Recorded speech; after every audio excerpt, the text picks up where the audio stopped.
तर SC/ST प्रवर्गातील उपवर्गीकरणाच्या वैधतेवर supreme कोर्टाने गुरुवारी आपला निकाल दिला। सुप्रीम कोर्टाने राज्यांना अनुसूचित जाती आणि अनुसूचित जमातींमध्ये उपवर्गीकरण करण्याची परवानगी दिली आहे। सुप्रीम कोर्टाच्या 7 न्यायाधीशांच्या खंडपीठाने घटनापीठाने हा निकाल दिलाय। 7 न्यायाधीशांनी 6 विरुद्ध 1 अशा बहुमताने हा निकाल दिलाय।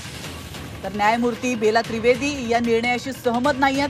त्यांचं मत वेगळं होतं, मात्र आता या निर्णयामुळे राज्य सरकारला वर्गीकरण करता येणार आहे। 2004 मध्ये सुप्रीम कोर्टानेच दिलेल्या निर्णयात SC आणि ST जमातींमध्ये उपश्रेणी निर्माण करता येणार नाहीत असं म्हटलं गेलं होतं, मात्र आता हा निर्णय उलटलेला आहे।